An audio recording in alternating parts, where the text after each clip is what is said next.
మీకు కొన్ని basic shapes introduce చేస్తాను. దాంతోనే ఆ బేసిక్ షేప్స్తో you can make simple jewellery kind of thing.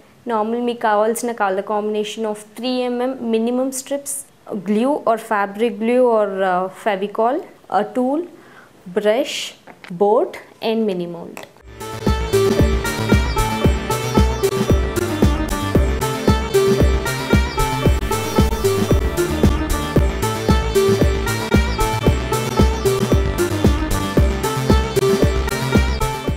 ఇప్పుడు జనరల్గా నేను 1 స్ట్రిప్తోని లూజ్ కాయిల్ చూపిస్తున్నాను. సేమ్ స్ట్రిప్ బయటికి ఎక్కువ కనిపించకూడదు. ఒక 2 కాయిల్స్ ఇలా చేసి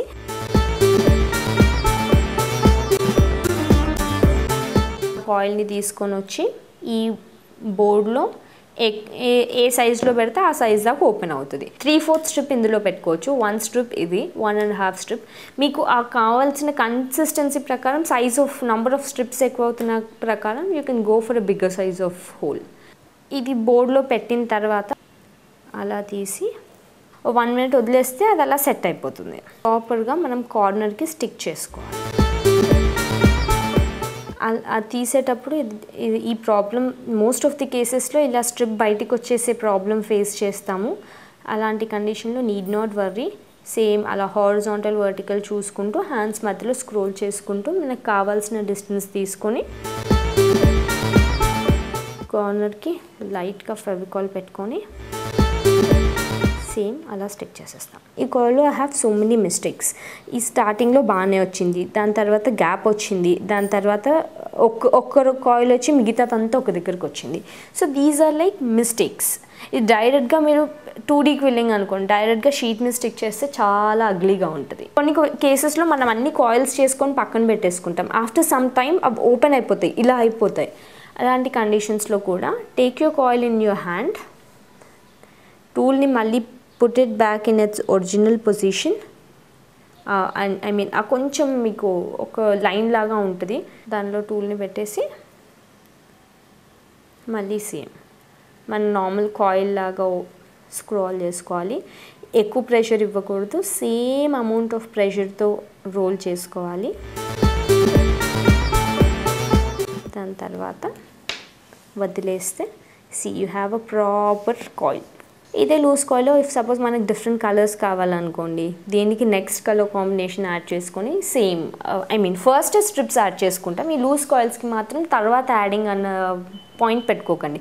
ఫస్ట్ స్ట్రిప్స్ యాడ్ చేసుకొని కాయిల్ చేసుకోవాలి. లూజ్ కాయిల్స్కి ఇట్స్ వెరీ ఇంపార్టెంట్. ఇలాంటి షేప్స్లోనే మనకి డిఫరెంట్ కాంబినేషన్స్ ఉంటాయి. It is just the art of bending, pressing your coils. దాంట్లోనే వీ హ్యావ్ డిఫరెంట్ షేప్స్. ఈ షేప్స్ విల్ బీ అరౌండ్ మనకి బేసిక్ అండ్ అడ్వాన్స్డ్ కలిపి, combing techniques, domes, halo techniques అన్నీ కలిపి we have around 50 and plus shapes ఉన్నాయి. ప్రస్తుతానికి నేను మీకు ఒక 5 షేప్స్ నేర్పిస్తున్నాను. ఆ 5 షేప్స్ ఆర్ లైక్ ఈ బేసిక్ షేప్స్ ప్రాపర్గా వస్తే you can with confidence I can tell you, మీకు ఏ షేప్ చూసినా you can make it. Tear drop షేప్కి ఏం చేస్తాము, జనరల్గా మన ఈ జాయింట్ అయితే ఎక్కడొచ్చిందో ఆ జాయింట్ దగ్గర ప్రెస్ చేసుకోవాలి. ఆ జాయింట్ దగ్గర ప్రెస్ చేసుకుంటే మనకి ఏ కార్నర్ నుంచి చూసినా ఫినిష్ నీట్గా ఉంటుంది. ఇది మనం ప్రెస్ చేసేది ఎక్కడి దాకా ప్రెస్ చేస్తామంటే, ఏ షేప్ చేసినా ఆల్వేస్ మేక్ ష్యూర్ ఈ సెంటర్ కాయిల్ రౌండ్ ఏదైతే ఉందో దాని షేప్ మాత్రం చేంజ్ అవ్వకుండా చూసుకోవాలి. అక్కడ దాకా దాని లాస్ట్ బట్ 1 దాకా ప్రెస్ చేయొచ్చు, కానీ అదొక్కటి మాత్రం వదిలేసేయండి.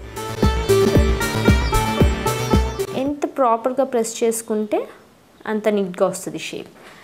వన్ ఇంపార్టెంట్ థింగ్ క్విల్లింగ్ చేసేటప్పుడు, కట్ డౌన్ యువర్ నెయిల్స్. ఎందుకంటే nails have all the chances of spoiling your coils. ఎందుకంటే నేను ఇప్పుడు నేను ఈ పార్ట్ వాడుతున్నాను, స్కిన్ పార్టే టచ్ చేస్తున్నాను. అది నెయిల్ టచ్ అయింది అనుకోండి, I will show you one. ఇలా చేస్తే this is my normal shape. అదే నా నెయిల్ టచ్ అయింది అనుకోండి, ఇలా ప్రెస్ చేసేటప్పుడు అక్కడికి ఆ బెండ్ వచ్చేసింది చూడండి, షేప్లో డిఫరెన్స్ వచ్చేసింది. To avoid all that mistakes, always make sure your nails are cut. ఒక్కసారి ఒక షేప్ సెట్ అయిపోయిందంటే మళ్ళీ దాన్ని మార్చడం అలాంటివి మాత్రం పెట్టుకోకండి. కొన్ని కేసెస్లో మీ స్ట్రిప్స్ ఇలా అయిపోతాయి. మనం అలా స్టోరేజ్లో ప్రాపర్గా చేయకపోతే మన స్ట్రిప్స్ ఇలా అయిపోతాయి. అలాంటి కండిషన్లో ఏం చేస్తాం, అలా స్కిన్ నెయిల్ అలా పట్టి, మనం చిన్నప్పుడు అలా ఆడుకునే వాళ్ళం, ఏది లీఫ్ తీసుకొని లీఫ్కి ఆడుకుంటాం కదా, అలా ఒకసారి ఇలా అంటే సరిపోతుంది. దానికి కూడా ఎక్కువ ప్రెషర్ పెట్టకండి, దాంతో మన స్ట్రిప్ మళ్ళీ బ్యాక్ టు నార్మల్ అవుతుంది. Then you can work. 2 hands తీసుకొని సెంటర్లో వచ్చేలా చూసుకొని నెమ్మదిగా ఇలా ప్రెస్ చేసుకుంటున్నా. దీంట్లో కూడా ఇంపార్టెంట్, మనకు ఆ సెంటర్ మట్టుకి స్పాయిల్ అవ్వకూడదు.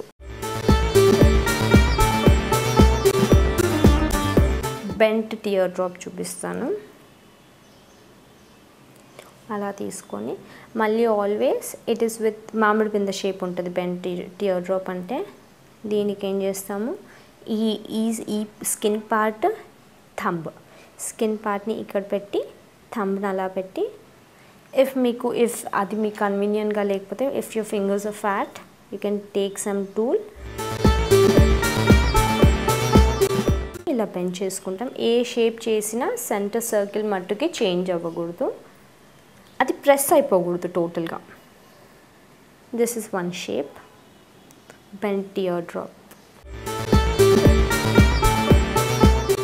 ఇదైన తర్వాత బెంట్ ఐ షేప్ చూపిస్తాను. సేమ్ ఐ లాగా 2 సైడ్స్ ప్రెస్ చేసుకొని, 1 సైడ్ ఏమో ఇటువైపు రైట్ సైడ్, నెయిల్ ఉండకూడదు. నెయిల్ ఉంటే ఇక్కడ బెండ్ లాగా వచ్చేసి అక్కడ ఒక మార్క్ లాగా పడిపోయి అంత నీట్గా రాదు. ఇది సెంటర్కి తీసుకొని ఆపోజిట్ సైడ్ ఈ షేప్లో మట్టికి మనకు కొంచెం ఆ సెంటర్ స్క్రాల్ అన్నది మోస్ట్ ఆఫ్ ది కేసెస్లో చేంజ్ అయిపోతుంది. ఇట్లా డిఫరెంట్ కాంబినేషన్స్ చేసుకుని you can use for your jewellery. Basic ఒక 5-6 షేప్స్ చూపించాను. Apart from this you have square అని, ట్రయాంగిల్ అని, హాఫ్ సర్కిల్ అని, బెంట్ హాఫ్ సర్కిల్ అని చాలా షేప్స్ ఉన్నాయి. జనరల్గా మనం వాడేవి అయితే ఈ షేప్స్.